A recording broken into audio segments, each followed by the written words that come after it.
Hai, Assalamualaikum warahmatullahi wabarakatuh. Sampurasun. Kalau dulu waktu kita kecil, sebelum kita tidur, mungkin ada yang terbiasa mendengarkan dongeng tentang Tuan Putri yang hidup di dalam istana yang megah, mewah, mau ini itu gampang banget untuk didapat. Dikelilingin oleh banyak sekali pelayan yang siap sedia kapanpun kalau dibutuhkan, dan cerita-cerita lainnya yang membuat hayalan kita ini menjadi indah sampai tahap yang tak terbatas. Sampai-sampai kita tuh menganggap taraf kehidupan tertinggi itu adalah menjadi seorang Tuan Putri. Sampai akhirnya kita berproses menjadi dewasa dan kita mulai menyadari kalau ternyata Tuan Putri itu hanya sebuah dongeng pengantar tidur. Di video kali ini aku mau mengajak kalian untuk berwisata arsitektur lagi. Aku mau memperkenalkan sebuah bangunan dengan arsitektur yang cantik banget, bener-bener cantik. Ini bangunan tua, tapi arsitekturnya cantik banget. Megah, mewah banget, tapi kisah penghuninya ini tidak seindah kisah Tuan Putri dalam dongeng. Dan seperti biasanya cerita ini ada kisah horornya ya. Bangunan ini merupakan sebuah kastil, namanya Kastil Brissac. Lokasinya ada di Lembah Loire, Provinsi Anjou, Prancis. Kastil ini sebenarnya mulai dibangun tuh pada abad ke-11. Awalnya difungsikan sebagai benteng pertahanan. Properti ini tuh udah berganti kepemilikan beberapa kali sebelum akhirnya menjadi milik Henry of Navarre. Siapa sih Henry of Navarre ini dan kok bisa sih dia jadi pemilik dari benteng ini? Jadi ceritanya Henry ini adalah seorang pemimpin dari umat Protestan. Waktu itu terjadi perang antar saudara di Prancis, yaitu perang antara umat Katolik dan umat Protestan. Kekerasan, kelaparan, kehancuran, ini tuh terjadi di mana-mana. Konflik yang berkepanjangan ini mengakibatkan ada sekitar 4 juta jiwa yang menjadi korban. Bahkan konflik itu tuh sampai merusak kekuatan monarki Prancis. Sistem pemerintahannya pun akhirnya jadi amburadul. Nah, benteng ini pun tidak luput dari perang. Kondisinya jadi rusak sangat parah. Saking hancurnya, bangunan benteng ini tuh nggak bisa dipakai lagi. Jadi, kalau mau digunakan lagi, bangunan benteng ini harus dirobohkan. Konflik antar agama ini mulai mereda saat Henry berpindah keyakinannya jadi menganut agama Katolik. Kemudian Henry dinobatkan menjadi seorang raja. Saat itulah untuk meredakan peperangan antar agama ini, Raja Henry mengeluarkan Dekret Nantes. Dekret Nantes ini isinya minoritas Protestan di Prancis akan memiliki kebebasan dalam beragama dan berpolitik dan membantu membangun Prancis sebagai masyarakat yang lebih toleran dan pluralistik. Sebagai informasi ya ampun susah banget nyebut pluralistik. Nah, untuk informasi pluralistik ini artinya adalah lebih bisa menghargai perbedaan dalam satu kelompok masyarakat dan memperbolehkan kelompok masyarakat yang berbeda itu untuk tetap menjaga kebudayaannya masing-masing. Kembali ke cerita, selama berjuang dalam peperangan agama ini, Henry ini punya satu orang yang paling dekat dan merupakan orang kepercayaan dia. Jadi pengikut setianya Henry bernama Charles de Cossé. Aku mohon maaf teman-teman karena aku nyebut namanya ini berdasarkan tulisannya aja ya, bukan spelling dalam bahasa Prancis.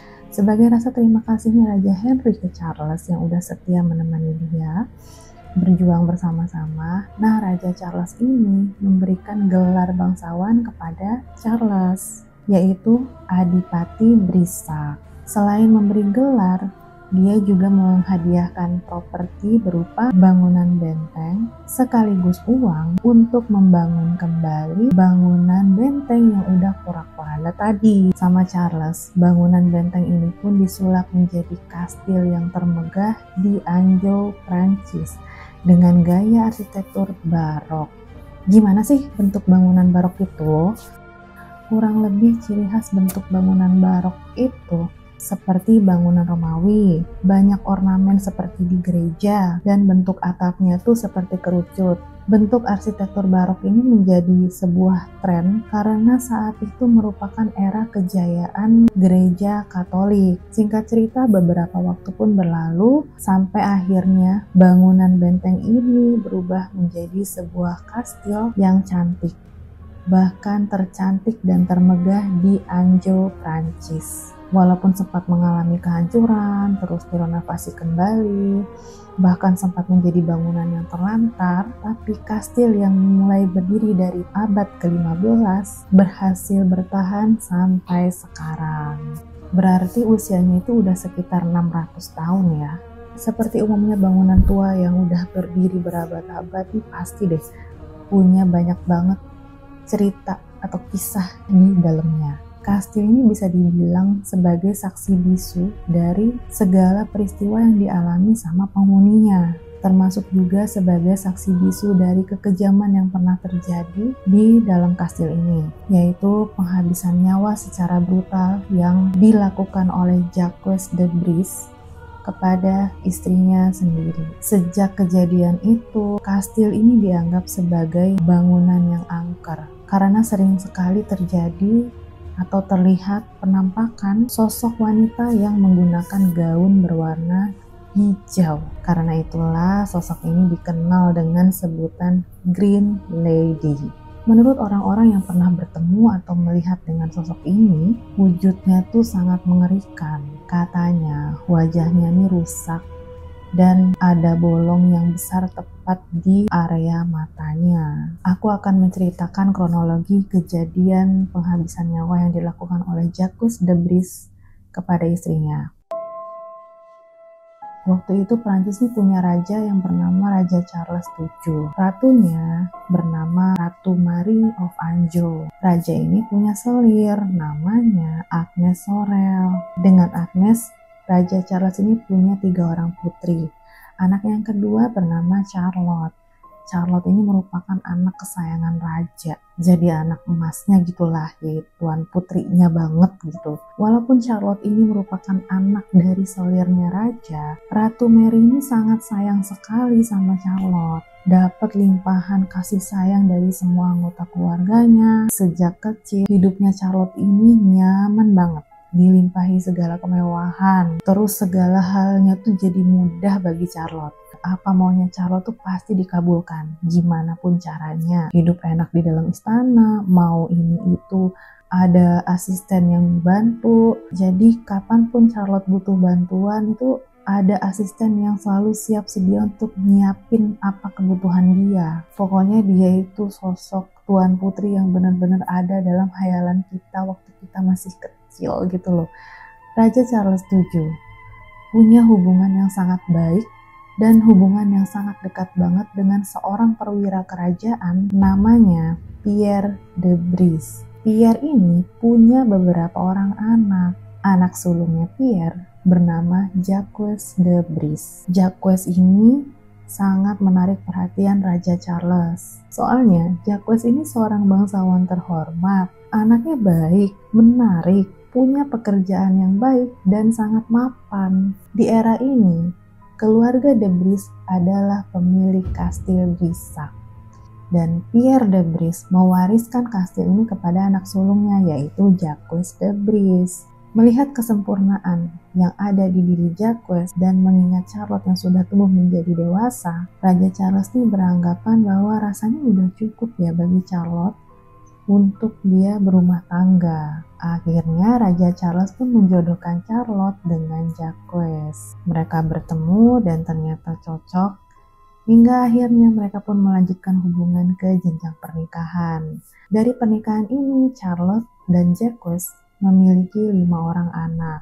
Seiring berjalannya waktu setelah dijalani, ternyata kehidupan pernikahan ini baru disadari oleh Charlotte tidak seindah kehidupannya saat berada di istana. Charlotte yang terbiasa dengan hidup nyaman, punya selera tinggi, hidup penuh dengan kemewahan, mau apa-apa dilayani. Sekarang situasinya sudah berbeda.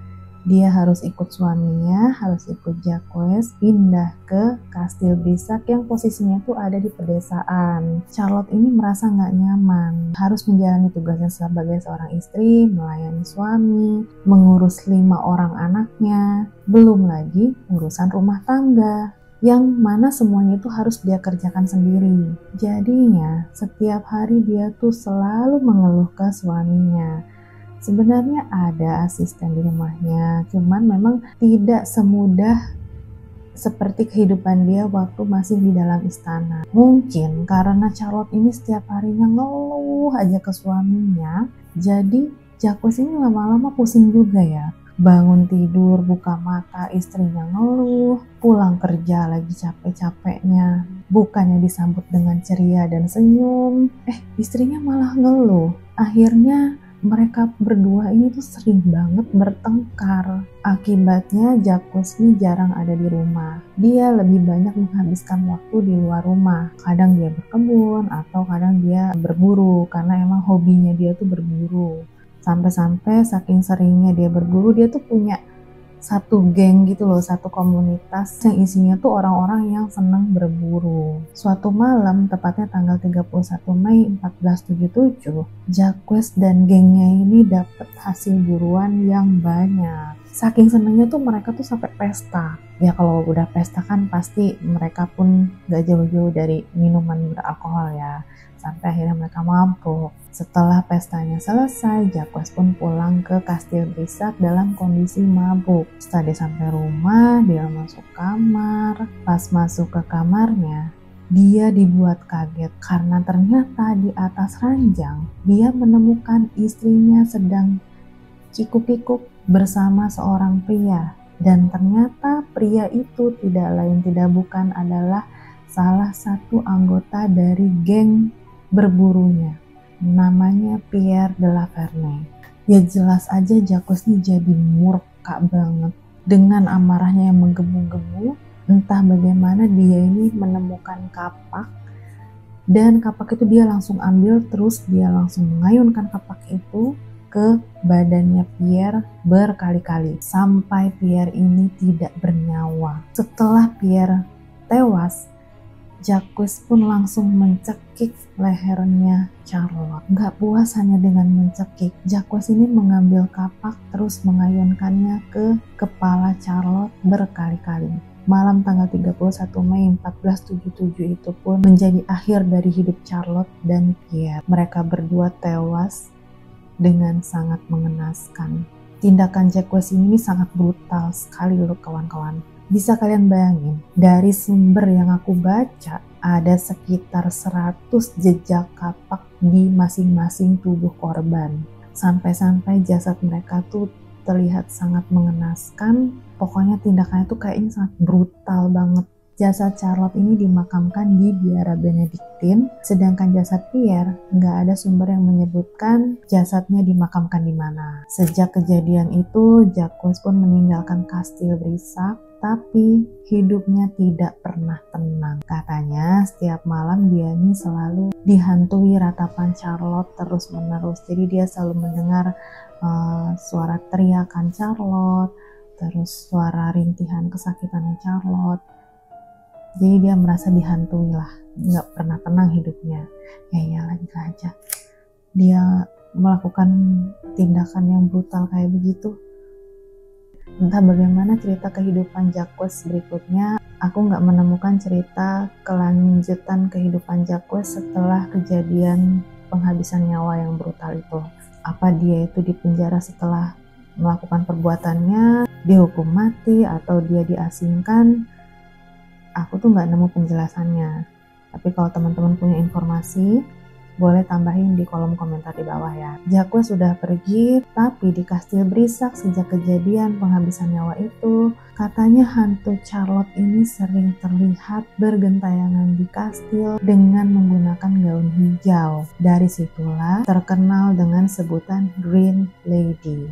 Kalau waktu itu aku pernah ceritain tentang Brown Lady di Rainham Hall. Sekarang ada Green Lady di Kastil Brissac. Mungkin selanjutnya akan ada cerita White Lady, Red Lady, Blue Lady, dan color lady lainnya mungkin nanti kalau ada cerita lagi. Berabad-abad berlangsung, hantu Grand Lady selalu menghantui kamar-kamar yang ada di kastil. Tapi paling seringnya tuh muncul di menara kastil. Kastil Brisak ini sekarang dibuka untuk umum, bahkan menjadi sebuah tempat wisata. Bahkan mereka menawarkan paket-paket wisata untuk bermalam di sana. Ada sebuah pesan yang ditulis oleh pengelola kastil, yaitu kalau sempat bertemu dengan Green Lady, usahakan jangan lihat wajahnya. Mungkin kalian ada yang pernah wisata ke Kastil Brisak, boleh ceritakan pengalamannya di sana. Apa kalian pernah bertemu dengan sosok Green Lady ini? Coba kalian tulis di komentar di bawah. Sadis banget ya sebenarnya apa yang udah dilakukan oleh Jaqus kepada istrinya dan selingkuhan istrinya. Tapi siapapun pasti akan marah banget, emosi banget. Siapa yang nggak sakit hati kalau diperlakukan seperti itu oleh orang yang kita cintai, kita sayangi. Terus dihianati dengan sebegitu dalamnya, siapa yang nggak emosi. Tapi sekali lagi aku tidak membenarkan tindakan yang dilakukan oleh Jaqus ya, jangan sampai sebegitunya. Namun aku juga tidak bisa memaklumi apa yang dilakukan oleh Charlotte dan Pierre. Dari kisah ini tuh kita bisa ambil pelajaran. Pertama, jalin komunikasi yang baik dengan pasangan kita. Turunkan ego dan cobalah untuk saling memahami. Sekecil apapun masalahmu, komunikasikanlah dengan pasangan, bukannya malah cari pengalihan. Kedua, please banget, jangan konsumsi apapun itu dalam bentuk apapun itu yang bisa bikin kamu kehilangan kesadaran. Please, jangan. Lebih baik kita menghindar daripada nanti terlanjur terjadi apa-apa. Ya, oke, terima kasih banyak buat teman-teman yang udah nonton video ini dari awal sampai selesai. Semoga ceritaku ini bisa memberikan manfaat, memberikan inspirasi, dan bisa menambah koleksi horor kalian. Lebih dan kurang aku mohon maaf. Kalau ada yang keliru mohon dikoreksi ya teman-teman. Teman-teman boleh banget kirim ide atau saran ke DM Instagram aku. Jangan lupa di follow ya. Jangan lupa klik like, klik subscribe, dan klik loncengnya supaya kalian tahu kalau aku upload video baru. Hatur nuhun, stay safe, tetap sehat, dan jangan lupa bahagia. Sampai ketemu lagi di video aku selanjutnya. Assalamualaikum warahmatullahi wabarakatuh. Bye.